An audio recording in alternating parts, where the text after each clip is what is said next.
Day 11 of Diddy's federal trial didn't just rattle the courtroom. It ignited a firestorm of allegations that even the most seasoned insiders weren't ready for. The walls of the courthouse echoed with raw emotion as former employees, investigators, and insiders took the stand, delivering testimony so graphic and disturbing it left spectators in stunned silence. This wasn't just another day of legal back and forth. It was the day the veil over Diddy's public persona began to tear in front of the world. And what poured out wasn't just legal drama. It was the exposed skeleton of a lifestyle built on intimidation, manipulation, and total control. At the center of the courtroom chaos stood two names that struck the public like lightning. Cassie Ventura, Diddy's former partner turned key witness, and Capricorn Clark, his ex-assistant who broke down under oath as she described years of trauma. Clark's heartbreaking testimony included allegations of being blacklisted from the industry, losing her home, and watching her life unravel after defying Diddy. She even alleged he once told her she'd never work again and would end up unaliving herself. These were not just legal claims, they were cries for justice echoing from behind the velvet curtain of fame. But if emotional testimonies weren't enough, the day took a sharp turn into something more sinister. Prosecutors introduced a bizarre and terrifying incident: a burned Porsche, a Molotov cocktail made from a designer handkerchief, and partial female DNA recovered from the scene. This wasn't just a petty grudge or accident, it looked like a targeted attack. And then came the twist that shook even the courtroom. The fingerprint cards tied to that fire had been destroyed by LAPD in 2012. Defense lawyers exploded in outrage. Motions flew. A mistrial was requested. And the judge? Forced to strike evidence from the record, even as tension thickened in the air. Yet even that drama couldn't eclipse what came next. Testimony from Deontay Nash, Cassie's former stylist. His account revealed a dark, controlling world behind Diddy's glamorous empire, one where threats, humiliation, and violence were routine. Nash described Cassie being dragged by her hair, punched, manipulated, and forced to perform acts she never consented to, all while Diddy allegedly threatened to leak her tapes and destroy her family. Nash didn't just witness it, he lived it. And he claimed he often had to hide Cassie, carry cash to escape, and face retaliation when he stepped in to protect her. This wasn't just another scandal in hip-hop. This was a reckoning.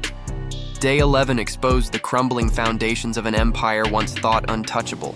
From the destroyed evidence and courtroom breakdowns to the shocking abuse allegations, the truth is now staring the world in the face. And as the trial continues, one question remains.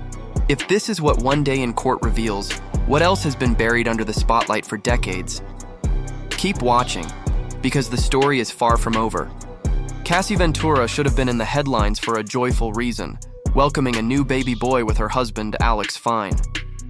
But as she embraced motherhood in private, the courtroom told a far more haunting story. Day 11 of Diddy's federal trial opened with that stark contrast. While Cassie asked for peace, her name echoed through witness testimonies filled with fear, violence, and irreversible trauma. And the one who broke that silence? Capricorn Clark, Diddy's former assistant, who once worked in the shadows of hip-hop royalty, but now stood at the center of a storm. Capricorn Clark didn't just testify, she unloaded years of pain in front of a packed courtroom. She described a toxic environment behind the glamorous facade of Bad Boy Records, where loyalty was demanded, fear was weaponized, and speaking up came with devastating consequences. In one of the most jaw-dropping claims, Clark said that after a triggering incident, she and Diddy once chased Kid Cudi through the streets, a moment so surreal it left jurors stunned. But that wasn't the only time chaos unfolded in plain sight. Clark also recounted seeing Diddy kick Cassie in a public street and wave what she believed to be a gun in her direction. The courtroom fell silent as she delivered the statement. But those violent moments were only part of the pattern. Clark described an environment where power was abused with surgical precision. She said she was forced to cancel a vacation with none other than Rihanna to attend a meeting she believed was a setup. According to emails revealed in court, Clark planned to secretly record that meeting, an act of self-preservation that ended with her termination. What followed was a downward spiral that would forever change her life. After losing her job, Capricorn's world collapsed. She said she was stripped of everything: her income, her housing, even her ability to care for her autistic, nonverbal son. She described how the music industry she once thrived in became a cold, closed door. She said opportunities vanished, friends stopped calling, and silence replaced every lead she tried to follow. She wasn't just pushed out, she was erased. And she believed Diddy was the one pulling the strings behind the scenes. The courtroom was gripped as Clark shared a chilling threat she says came directly from Diddy. "You'll never work again. You might as well unalive yourself." That one sentence hung in the air like a shadow. The pain behind her voice was undeniable. She wasn't testifying out of revenge. She was pleading for acknowledgement, for justice, for someone to believe what she had survived. Her breakdown on the stand wasn't just emotional, it was historical. A woman once silenced by the machinery of fame was finally being heard. Even more disturbing were the claims of blacklisting. Clark testified that music executive Jimmy Iovine warned her to stay away from Diddy or risk her career. According to her, the message was clear: crossing Diddy came with consequences. She alleged that even when she tried to move on, whispers followed her, doors closed, and people in power made sure she remained unemployed. It wasn't just about a lost job, it was about a system built to protect one man and punish those who opposed him. Emails presented in court showed just how emotionally devastated she was. One message read, "You were never my friend. She wanted me gone," referring to Cassie. In another, she wrote, "Your grace period to be mad at me has surpassed the agreed upon time."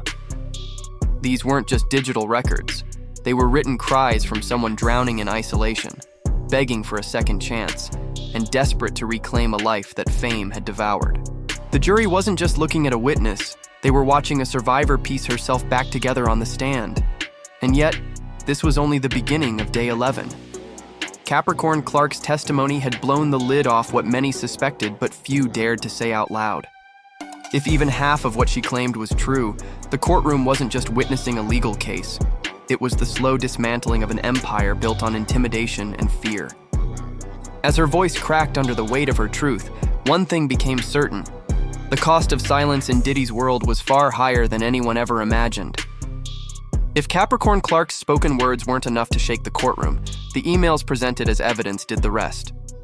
These weren't vague accusations. They were emotional, desperate, and time-stamped digital cries for help. The jury read them aloud as Clark sat with her hands folded, eyes down. One message sent to Diddy simply read, "I want my life back." Another email, more cryptic, but equally gut-wrenching, referred to Cassie directly. "She wanted me gone," Clark wrote. These weren't professional memos. They were emotional wreckage written by someone who had been torn apart by the very machine she once helped run. In one particularly jarring exchange, Clark recalled a conversation with Cassie that stunned the courtroom. Clark said she had urged Cassie to leave Diddy years ago. Her response? "Jay-Z is taken. Who else would I date?" That one sentence carried 1,000 implications. It wasn't just about love. It was about power, protection, and survival in an industry that offers women little of either without a man like Diddy behind them. The remark revealed not only Cassie's inner conflict, but also the deeply toxic dynamic that allegedly kept her tethered to a life she didn't want. But Capricorn wasn't just navigating emotional minefields. She was watching her career dissolve in real time. She testified that she was on the brink of a major professional comeback, set to join 50 Cent's team through a deal arranged by legendary music executive Chris Lighty. The excitement was short-lived. Just one day before she was supposed to sign, Lighty tragically passed away. The deal vanished overnight. And Capricorn believed it wasn't just coincidence. It was the final domino in a carefully orchestrated effort to erase her from the industry. What followed was a pattern that felt all too deliberate. She claimed that after her falling out with Diddy, every door in the music world suddenly slammed shut. Jobs disappeared. Calls went unanswered. Her name, once respected, became radioactive. She said it was as if someone had sent out a silent but powerful message. Capricorn Clark is not to be touched. She didn't call it bad luck. She called it a blacklist, and she believed Diddy was behind it. The court learned that Capricorn had once traveled in circles that most people only dream of, vacationing with Rihanna, mingling with music legends, brushing shoulders with industry giants. But now, she was describing a life where she had to beg for meetings, plead for work, and navigate rumors planted to destroy her credibility. She wasn't just pushed out, she was ghosted by an entire ecosystem she once helped operate. And the psychological toll was devastating. Emails revealed her growing desperation over the years. "Your grace period to be mad at me has surpassed the agreed-upon time," she wrote in another message, a painful plea that revealed her emotional exhaustion. She wasn't fighting for fame anymore. She was fighting to be seen, to exist. Her words didn't just show remorse, they showed a woman slowly unraveling under the weight of betrayal, abandonment, and strategic sabotage. Clark also described the constant fear of being watched. She told the court she felt surveilled, monitored, and manipulated long after her employment ended.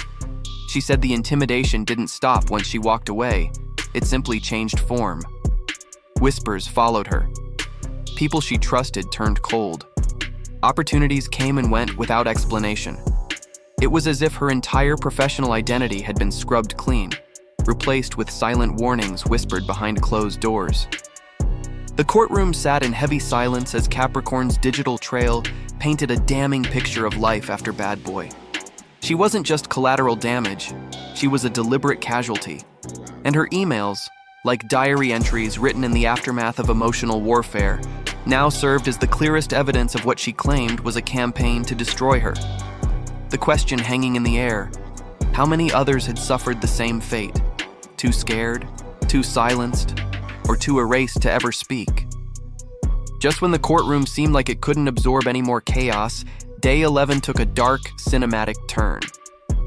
LAPD officer Christopher Ignacio and arson investigator Lance Jimenez were called to the stand, and what they revealed sounded less like courtroom testimony and more like a scene from a psychological thriller. They described a 2011 emergency call in the Hollywood Hills that led them to an eerie scene. A luxury black Porsche parked near 8925 Hollywood Hills Road, partially burned, with clear signs that someone had tried to set it ablaze. But this wasn't just a car fire, it was an attempted message, and maybe even a warning. What made this incident especially chilling were the materials found at the scene. Inside the vehicle, investigators recovered an Old English 800 malt liquor bottle, a makeshift Molotov cocktail. But what stunned the courtroom was what was inside that bottle. Rather than a rag or old t-shirt, someone had used a high-end, silky designer handkerchief as the wick. This wasn't just any arson attempt. This was intentional, personal, and aimed to send a statement with luxury branding wrapped around violence. Lance Jimenez explained that, had the bottle shattered on impact, the fire would have erupted instantly, possibly destroying the entire vehicle and potentially igniting nearby brush and homes. Instead, because the bottle remained intact, the gasoline inside didn't fully ignite. That tiny twist of fate might have spared more than just a car. It might have prevented a disaster that could have endangered lives. And yet, what could have been a random act of vandalism quickly escalated into something far more sinister. Because then came the twist. Partial DNA was recovered from the bottle, and it pointed to a female contributor. But before anyone could ask the obvious next question, who was she? Was it Cassie? Was it one of the assistants? The prosecution revealed something shocking. The fingerprint cards from the incident had been destroyed by the LAPD in 2012. No chain of custody, no follow-up analysis, no closure, just a missing link in a potentially explosive criminal investigation. The courtroom instantly erupted. Diddy's defense team pounced, calling the revelation prejudicial and accusing the prosecution of planting conspiracy theories in front of the jury. They demanded a mistrial on the grounds that this testimony unfairly suggested a cover-up without allowing the defense time to properly investigate or refute the claims. The judge, visibly agitated, struck the fingerprint evidence from the record, but refused to declare a mistrial. Still, the damage was already done. The jury had heard the words DNA, female, Molotov cocktail, and destroyed evidence in the same testimony. And while the official record might erase it, the emotional imprint of those facts couldn't be undone. If anything, the judge's move to scrub the record only deepened the sense of something being hidden, of truths buried under bureaucracy, or worse, influence. The implication lingered. Someone didn't want this part of the story to be solved. Adding to the suspicion was Officer Ignacio's admission that, although he memorized the Escalade's license plate, which was later traced back to Bad Boy Records, he chose not to pursue it because a crime hadn't yet occurred. He admitted to seeing luxury items scattered inside the home, the front door wide open, and the car fleeing the scene. Yet still, no pursuit, no immediate report of theft, and no follow-up on the DNA found in the bottle. To the courtroom, it sounded less like procedural oversight and more like deliberate neglect. By the end of the testimony, one thing was clear. This wasn't just a failed arson. This was a red flag, a clue, a threat wrapped in designer silk, ignored by law enforcement, and now resurrected in a courtroom years later. And as the public learned of the fingerprint cards mysteriously vanishing, it raised a chilling question. Who had the power to make evidence disappear? And more importantly, what were they trying to hide? When Deontay Nash took the stand, the energy in the courtroom shifted. Known in the industry as a celebrity stylist, Nash had worked with Cassie for nearly a decade, from 2009 to 2018, witnessing firsthand what he described as a slow, heartbreaking decline under Diddy's control. But what he shared in court went far beyond fashion or fame. Nash painted a portrait of a woman trapped, manipulated, and emotionally broken, and a man who used power not to protect, but to dominate. His testimony sent shockwaves through the gallery. According to Nash, Diddy's abuse wasn't hidden. It was brazen. He claimed the music mogul routinely called Cassie demeaning names like Ho, Cece, and Baby Girl, often reducing her in front of others. Nash said these verbal attacks weren't one-offs. They were relentless, public, and humiliating. More disturbingly, he alleged that Diddy repeatedly threatened to beat her, send intimate videos to her employers, and destroy her parents' jobs. The threats, Nash claimed, weren't empty. They were cruel tools of control. Nash didn't just hear about the threats, he witnessed the aftermath. He testified that Cassie would go days without leaving the house, too afraid or emotionally drained to function. She cried frequently, isolated herself, and slowly began to lose the spark that once defined her. Nash described her as super emotional, saying it was clear the relationship was wearing her down. At one point, he said, "It drove her crazy. Her voice, her confidence, her presence were all dimmed by constant fear." One of the most chilling stories came from an Oscars after-party in 2014. Nash recalled that Cassie showed up looking horrible, her hair a mess, her energy off. He said he tried to help her style it, but Diddy arrived and allegedly began yelling at both of them. Nash said he feared for her safety that night. It was one of many times, he claimed, that Cassie appeared both physically and emotionally unwell. To the outside world, it was just another night among celebrities, but Nash insisted the reality was far darker. He also revealed that during this time, Cassie was recording music in secret. Nash said she often stayed in the studio overnight and decorated the space to feel like home. Yet despite pouring her heart into her art, only about 10% of her music ever got released. Why? Nash claimed Diddy controlled everything. From what songs saw the light of day to which outfits she wore, he allegedly monitored every move. It wasn't just emotional abuse, it was creative suffocation. Nash emphasized that Cassie wasn't just being silenced in private, she was being buried in public. He said her mixtape was released for free, even though it did incredibly well as a top download. Yet she received no real support from her team. No promotion, no backing. Diddy, he claimed, had the final say on her visibility, and when he didn't get his way, he withheld her voice from the world. Her chance at stardom wasn't just stalled, it was deliberately sabotaged. Nash also explained how he too became a target. As someone close to Cassie, he said Diddy viewed him as a threat. At one point, Nash alleged that Diddy picked him up and physically threatened him over a disagreement about Cassie's appearance. The intimidation wasn't just verbal, it was physical. Nash said he felt like he was walking on eggshells, never knowing when Diddy's temper would turn on him next. It was a hostile environment, he said, where fear replaced professionalism. By the time Nash stepped down from the witness stand, the courtroom was visibly shaken. His testimony didn't just expose abuse, it exposed the machinery behind it. A world where fame offered no protection, and power was used to silence, control, and destroy. Nash had nothing to gain from testifying. If anything, it put him at risk. But in his words, it was clear he couldn't stay silent any longer. And as the jury listened, they weren't just hearing about Diddy the mogul. They were hearing about Diddy the monster behind the music. As Deontay Nash continued his testimony, the courtroom atmosphere grew heavier with each word. What started as shocking quickly escalated into heartbreaking. Nash, who had worked intimately with Cassie for years, described the psychological collapse of a woman living in constant fear. He claimed he watched her spiral, mentally, emotionally, and physically, under Diddy's suffocating control. The most terrifying moment? When Cassie allegedly stood on the edge of a hotel balcony, threatening to jump after a confrontation with Diddy pushed her to her breaking point. That incident wasn't isolated.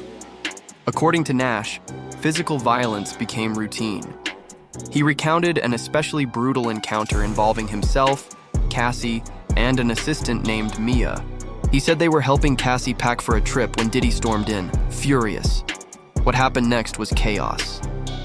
Nash claimed Diddy dragged Cassie by her hair, threw her against a bed frame, and punched her repeatedly while she bled from a gash near her eyebrow. When Nash and Mia tried to intervene, they were attacked too. "He threw me off," Nash testified. "Cassie was bleeding.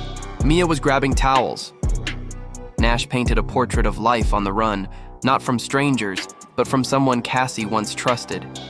He claimed he had to keep emergency cash with him at all times, $1,000 in his bag, just in case they needed to disappear.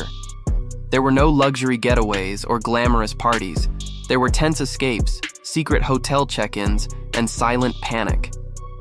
Every call from Diddy felt like a threat. Every visit felt like a trap. Nash described his role as more than a stylist. He was her lifeline, her emergency contact, her only safe space in a world collapsing around her. According to Nash, Diddy's control extended into Cassie's most private spaces. He said she was regularly pressured, if not outright forced, into sexual situations she did not want. He testified that she would pack sex toys before trips to meet Diddy at hotels, even when she told Nash she didn't want to go. One alleged phone call from Diddy revealed just how manipulative things had become. "You can't just do this one thing for me?" Diddy asked. Nash said Cassie looked at him and said, "He's just mad because I don't want to freak off with him." These weren't vague memories. They were seared into Nash's mind. He recalled specific hotels, specific nights, and the exact words Cassie used. He said she once told him flat out, "I'm scared of what he'll do if I don't go." On another occasion, she tried to stay at his place to avoid Diddy, but Diddy allegedly showed up, took his phone, and pressured him into revealing her location. "She jumped when she heard his voice," Nash said. "She walked toward the balcony like she might jump. That's how bad it was."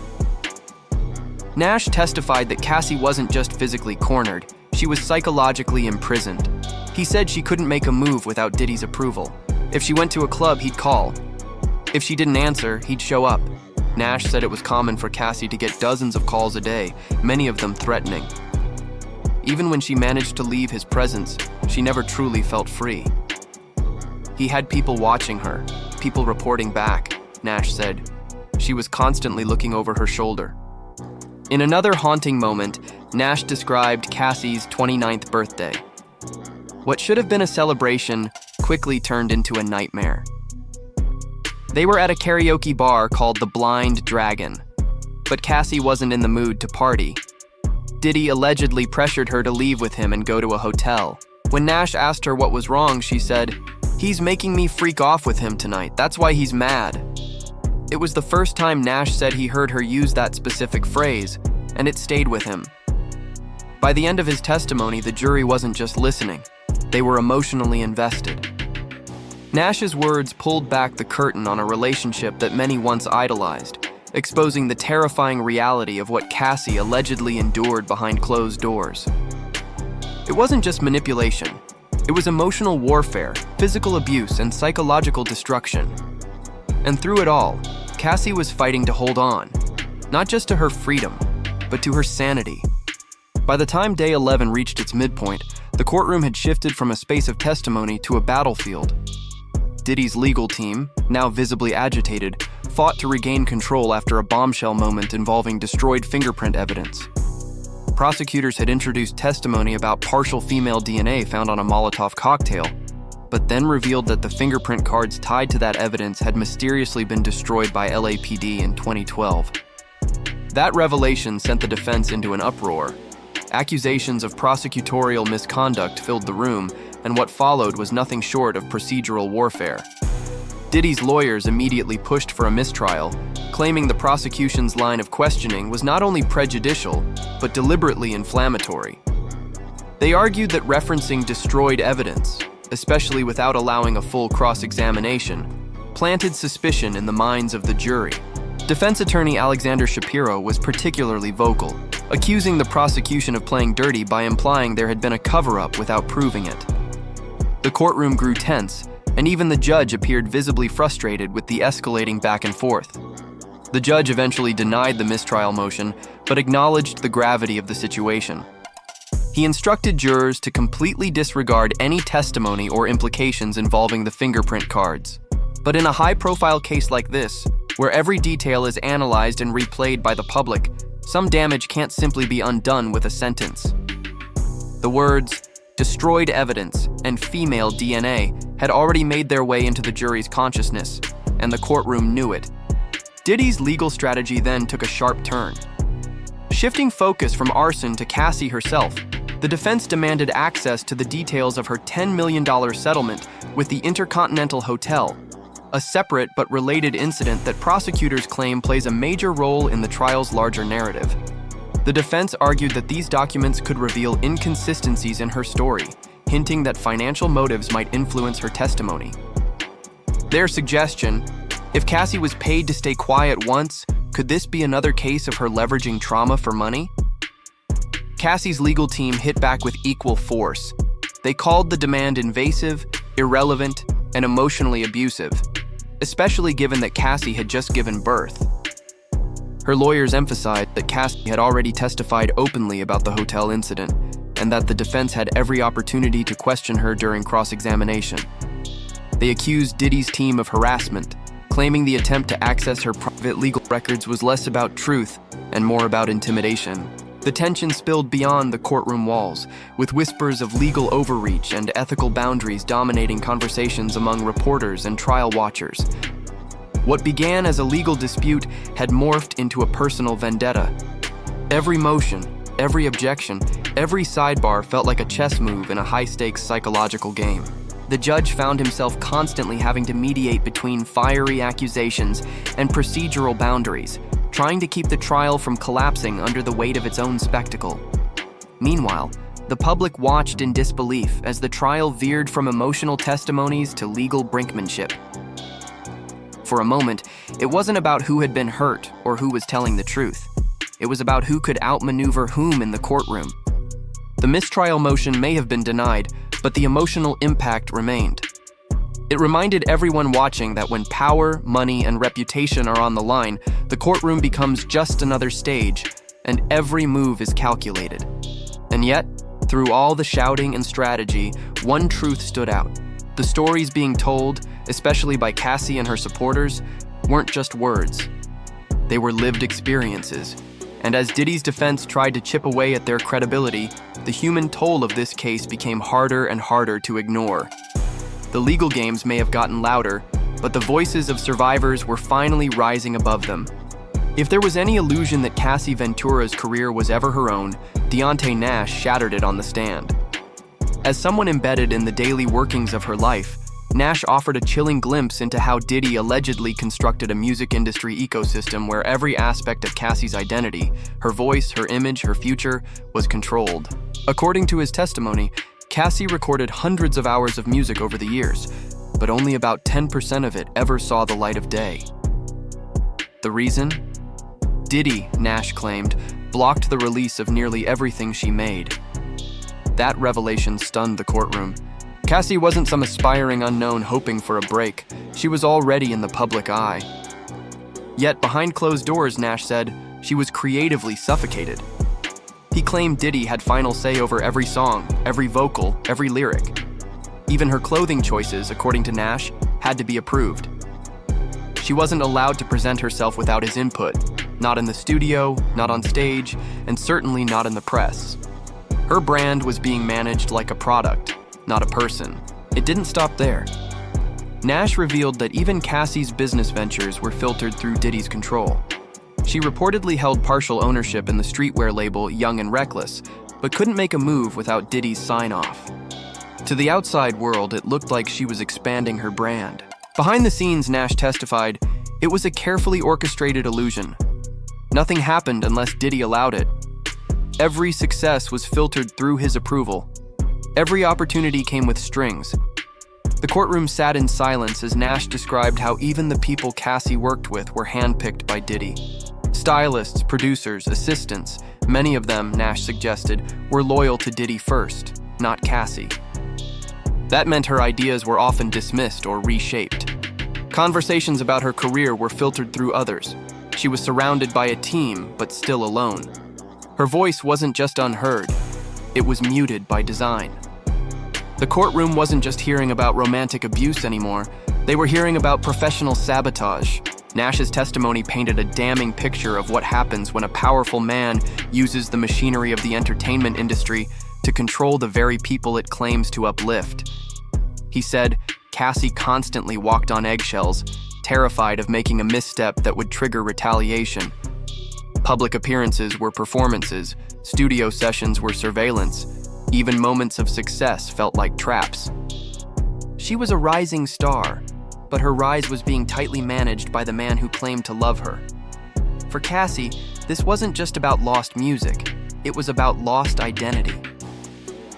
Nash described how she became withdrawn, cautious, and deferential in creative spaces.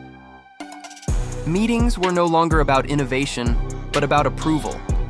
Any attempt to assert independence, Nash claimed, was met with pushback or punishment. Whether it was denying her time in the studio or publicly ignoring her projects, Diddy allegedly used silence as a weapon, ensuring Cassie would never fully step into her own power. The most gut-wrenching part? Nash said Cassie knew she was being controlled, but felt powerless to change it. She didn't even recognize herself by the end, he told the court. Every effort to grow was met with resistance. Every move to break free came with consequences. She wasn't just trapped in a toxic relationship, she was trapped in an industry where her abuser was also her gatekeeper. And as Nash's testimony concluded, one truth rang louder than anything else. Cassie's voice was never truly hers to begin with. In a world where women are told to chase their dreams, Cassie did, and found herself chained to someone who promised the world but took away her freedom. What the courtroom saw that day wasn't just control. It was erasure masked as mentorship, and silence disguised as love. As day 11 came to a close, it became impossible to ignore what was unfolding inside that courtroom. The carefully curated image of Diddy, the mogul, the mentor, the icon, was beginning to crumble under the weight of testimony after testimony. This wasn't just one bad relationship or a few questionable decisions. It was a deeply entrenched culture of silence, power, and control that had operated unchecked for years. From Capricorn Clark's breakdown to Deontay Nash's harrowing stories, the pattern was clear. This wasn't an isolated scandal, it was a system.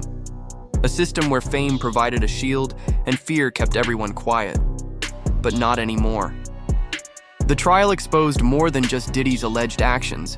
It exposed an entire infrastructure built to protect those at the top, no matter the cost. Witness after witness spoke of careers ruined, evidence destroyed, and lives derailed. Each account didn't just stand on its own, they echoed each other, building a narrative too detailed and too consistent to ignore. And now, the question lingers.